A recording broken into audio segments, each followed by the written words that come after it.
Feeders, open alloy feeders, both phenomenal ways of catching fish. But in what situation should you be using each? Well, today we're going to find out exactly why.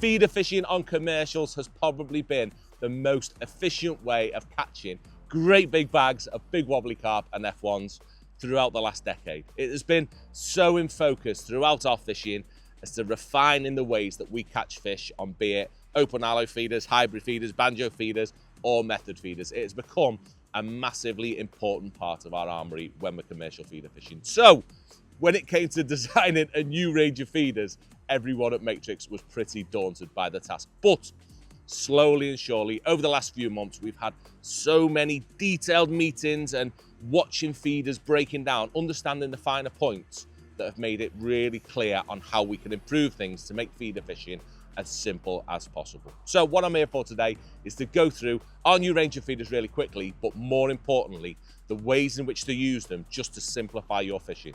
Yeah, first I'm going to go through the open alloy feeder and I'm going to show you how to load it depending on the situation, just to make sure you're catching as many carp as possible when doing a bit of feeder fishing during this summer.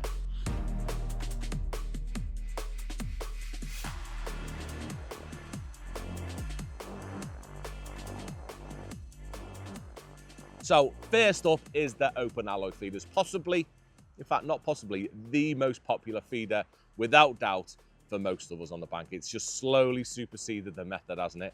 Just due to its simplicity, if anything else, and possibly a little bit more versatility than a standard method feeder has. And for my fishing, it's exactly the same. I'm going to choose an open alloy feeder 9 times out of 10. It just makes my fishing really, really simple. However, we had to change things a little bit. The first ones were great, but on closer inspection within the underwater filming that we did, hell of a lot of working out these feeders, it came really clear that the feeders of old had this lovely little step on them here, which made them great for casting.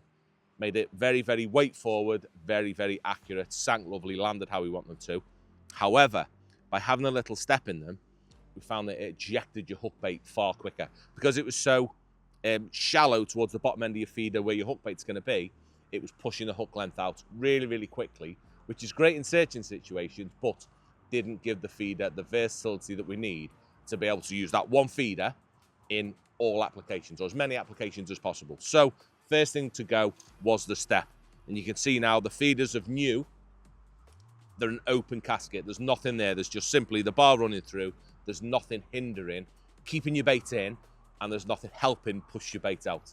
Yet it is all down to you in the way that you load your feeder for how that bait's gonna eject or be contained in your feeder. I'll waffle about that in a minute, but really, really simple. And also the new ones are slightly higher as well, meaning I can get a bit more bait in them if I need to. Again, more on that later. So onto the setup really quickly.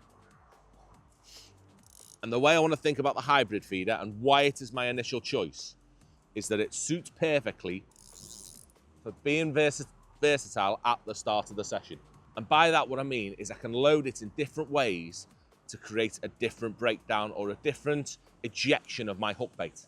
Yeah, I've been very, very lucky over the years to spend time with the best feeder anglers, without a doubt, that have really blown my mind in the way that they think about things. And the biggest lesson I've learned after all of it is that every single way that people fish feed is different. There's an application for it. Yeah, it's not just about the one way of fishing things in the way that your feeder breaks down. It's about understanding what's going on under the water as to how your feeder needs to be breaking down. But you can keep it really, really simple. So, as I say, by choosing first, we're going open alloy feeder. That allows me to start my session in a lovely way with minimal amount of bait or a nice, very contained pile of bait. And to begin with, I want my hook length to be within the bait. I want the cherry on top to start with.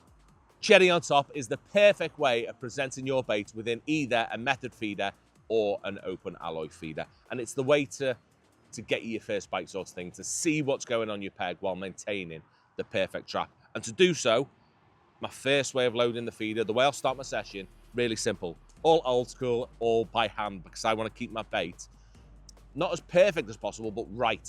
I want it to be how I want it to start my session. So by going with pellets, As I say, 99% of the time, I'm going to go with just pellets when using an open alloy feeder. I'm lying. 90% of the time, I'll use pellets. 10% of the time, I'll use pellets and ground bait combined. I never, ever like to use just ground bait when I'm using an open alloy feeder. I don't feel it breaks down or presents it right. I mean, that's the time when the method feeder comes in. But firstly, it's a case of loading this. And what I want to do is to make sure my bait stays within my feeder. I'm just going to cover it by loading it by hand. Yeah, really, really simple. Press that down nice and thoroughly so I can almost see my stem. I can actually see my stem there. So it's really, really low down in my feeder. Then whack hook length in. I'm going to do it nice and quick. Normally I'd position that hook length a bit better. That's perfect. Just cover my feeder. Yeah, press him down beautifully. Job is a good one. Make him a few more just to cover my bait. But by doing it by hand, what I'm doing is keeping everything really, really level. Yeah, and I'm optimizing the chances of my hook bait staying within that feeder. I want it to be on my little pile. I want that one fish to come in. It isn't eating my hook bait, it's eating job lot. It comes in, sucks the lot, or the vast majority of my bait. I get a bite. And by starting in that way, it's sort of the safe way. I don't feel that anything comes in my peg and gets away with it, as long as all my bait is being pretty much contained on the feeder there. I mean, I may lose a few pellets that fall away, but 90% of my bait is going to stay on top of my feeder. It's going to be a lovely way of starting things off. Next up, though, we rush things on a little bit. Obviously, as the session develops, I'm just going to clean this feeder out. Just clean that off. Right, that's done. You'll have to excuse me, noisy mate. And next up, I want it to be a more faster release of the feeder, or faster release of the hook bait. Yeah, the way I think about things is, to begin your peg, it's all delicate, isn't it? You've got then 1 or 2 fish coming into your peg. As things build over X amount of time, could be 10 minutes in, could be 3 hours in, I want my bait to start behaving differently. I want my hook bait to be ejected or on view as quickly as possible. So it's not about always containing your hook bait within the feeder. Sometimes having it loose so the fish finds it as quickly as possible can be absolutely brilliant. And that is when these bad boys come in, just to speed everything up. I can swap to the open alloy mold, something we've not had before. We've never had a feeder, a mold for the open alloy feeders, so it's just going to make things a little bit more efficient when the fishing gets good. I mean, I'm perfectly happily doing it by hand when it's nice and slow and negative, but if I want to be quick, I can have this 50% ready and I'm fishing that little bit quicker, that 10 seconds quicker than I would be if I'm loading it by hand. So just to create a bit of a different breakdown of my feeder, by using the mold, I've got the initial bits going in. That's obviously what's going to be sat on top. I'm only going to put that pretty much 1 pellet deep because I want my bait to be accessible really, really quickly. Then we're going to whiz him in. It's all fiddly fingers and thumbs. We're going to get the hook bait in just as we would, standard mouldy wise. Make sure my hook length's coming out the bottom. Cover him in, and I'm just going to go. I found that the best depth to be on these moulds is just below the top. Yeah, so I want them a couple of mil down. Whiz that mould in. And you find that that creates a slightly less compressed. It's a more uniform compression, but it's nowhere near as tightly compressed as it is if I do it by hand. But you'll see all of a sudden my feeder is loaded lovely to the brim. I'm still going to give that a little tidy up, but it just creates a slightly more loaded feeder with a bit more bait in it, which is great. Once it starts feeding, obviously I can play about with what's in my mold to dictate if I want a bit more, a bit less. But because of the even compression throughout my feeder, it's going to repel them pellets really quick. And as soon as it hits the bottom, as long as I'm not casting in too deeper water, I probably wouldn't use this in anything excessive 4 or 5 foot. Then what I'm going to have is a hook bait accessible, open, probably off my feeder as quickly as possible that I can switch to, that's going to give me some bites really quickly when I feel there's plenty of fish in my peg competing for that bait and they want to see my hook length really quickly and hopefully get caught if they're willing. So it's as simple as that. Don't create confusion when it comes to your open alloy fishing, hybrid fishing, banjo fishing, whenever you're fishing an open feeder. Just think about how you're compressing your bait, whereabouts you're putting your hook bait, and let our feeders do all of the work for you in terms of looking after your bait, getting it to the bottom, casting accurately. They definitely do the job for me when it comes to the start of the session.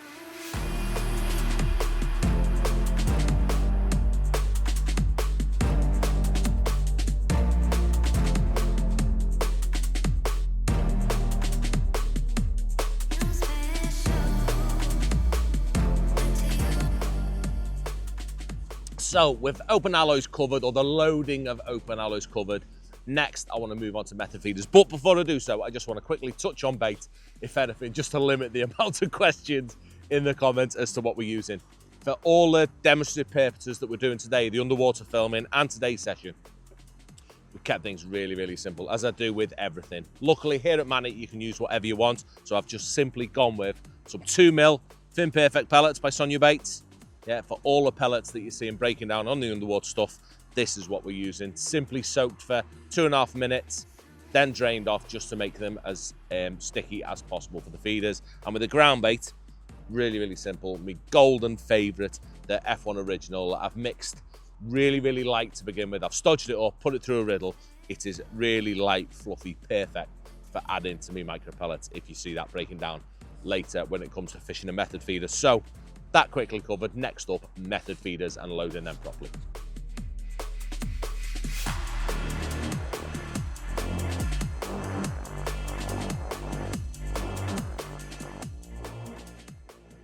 So open alloys covered, or the loading of open alloys covered. Next, I want to move on to the new method feeders. And first up, same again, I want to go through the slight changes. You grab one of the old ones. Slight changes that we have made just to make things so much better. As I say, reverting back again to the underwater testing that we've done, seeing these feeders break down, seeing how they contain your bait, hold your bait, keep your bait stuck on them throughout the robustness of landing on the water, hitting the bottom, falling through the water, all the little things that just help your feeder doing the job for you. You've not got to worry about your pellets being perfect all the time. We want the feeders to look after your bait as much as they can. So what we've done, see the feeders of old, firstly, we had the little plate on. He's gone all together. We found that the little plate, if anything, was helping eject that hook bait too quickly. So that was the first thing to go, and it was replaced with this lovely open ring in the middle, that when you want your bait to be cherry on top again, your bait contained within your little pile, by putting your bait as low as possible within that central bit, below the two fins that are sticking up, it keeps it in place absolutely perfectly. It does the job for you. You've not got to worry about your hook blade flying off, as you'll see from underwater footage that will stick on. So we got rid of that straight away, the central bit. Use this central bit to keep our bait within place, but we also added this lovely little rim around the outside of the feeder. We raised it a lot more from the feeders of old. We'll get rid of that to again contain the pile. Yeah, help keep our bait on, help keep our pellets, ground bait, whatever we're putting on the feeder in place throughout that fall. That is the biggest downfall when it comes to methods in general, is they are so susceptible to your bait falling off on impact or when falling through. So as many little key factors as possible need to be added, as they are, just to help your bait stay on. So you've not got to think quite as much about mixing your bait. You're right interrupting me, you lot, aren't you? Being right noisy today, the ducks. Anyway, feeder's done. That is what we're on to next, method feeder, and the loading of, and my reasons of using it. Yeah, for me, it comes to a really simple choice when it comes to picking a method. If I want to fish ground bait, or I want to fish a feeder within a load of bait. If I'm feeding loads of 8mm, I want a standout area of bait, then I'm going to choose a method feeder, just because I can introduce loads of bait and it's a bit of a bigger, bit more of a spread on it than if I were using an open alloy feeder. That's where I'm going to go to it. But for a lot of my fishing last year, it was the element of ground bait. Yeah, using a really light ground bait like we've used today with some F1 Original to create a lovely light fluffy trap with a single maggot or single expander or tiny hook baits that are getting that are being ingested by accident. The fish are taking that bait by accident just because they're coming in and taking job lot. That is when I want my ground bait and my method feeder fishing comes into it. Just because I don't feel a lump of ground bait or a pile of ground bait is presented quite as well on an open alloy feeder. So that's why I'm going to use that for my pellets, all that sort of thing. I'm being surrounded by ducks. Definitely, they're going to take me at any point. So that's when my method feeders come in. Definitely, I want them to be for all my ground bait fishing. And loading it could not be simple, as long as you pay attention. As I say, the same principles as we had with the open alloy feeder, I'm going to employ that to my... Oh, he's running away from me. I'm going to employ that to my method feeder fishing. Yeah, so if I want to start my session, I want the cherry on top, that's when I'm going to pay attention to these little fins. Yeah, the fins are absolutely massive in incorporating that bait to stay right on top of my pile. Yeah, so with that one, I'm going to load it slightly different. Always, always when it comes to a method feeder, I'm going to use a mold.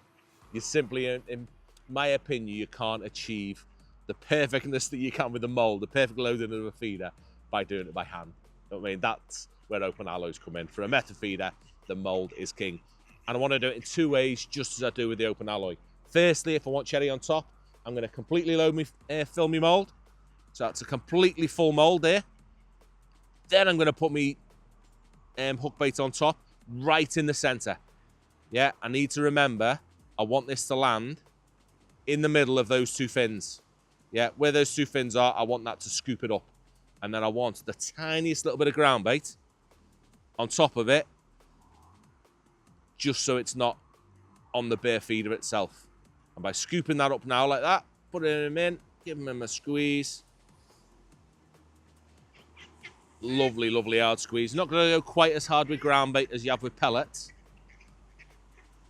But a lovely hard squeeze creates the perfect pile for me there. And what that's going to achieve is a hook bait that is on top of my pile. It's going to stay in place because of how deep it is within my feeder. And again, I keep saying it, but those fins just keep everything in place absolutely beautifully, as you'll see on the underwater footage. Next up, as simple as, yeah, next up is when it's really good, when we want an ejected hook bait, when the fish are racing in, eating everything, not paying too much attention, then we can load it au natural style, nice and simple. Just give them a little bit of a clean so it sticks on better. And then to load it for a fast release, if I want my hook bait to come out of my feeder, then as simple as, I'm just going to put a smallish amount in, probably half the method mold to start, get my hook bait in that. Always nice. Always try and get my hook lying flat on top of the bait. I think that makes a massive difference. Having your hook flat, or even the hook facing up, makes a huge difference in just getting a bit of a better hook hold on them fish. So let's get that in. And then same again, half fill that mold all the way to the top. So that'll give me a beautifully made method that is perfect for breaking down nice and quick, ejecting my bait nice and quick, and giving me a really, really quick bite. So that is my quick sum up of the new feeders and the sensible ways to load them. Hopefully it gives you just a more simple insight into doing things. Obviously, you've got to add the element of getting your bait fairly right, using the baits that you're confident in, all that sort of stuff. But within the new range of feeders and loading them in the ways that we have, what am I going to say, understood through underwater filming, the ways we have watched them break down to understand the best ways to load things.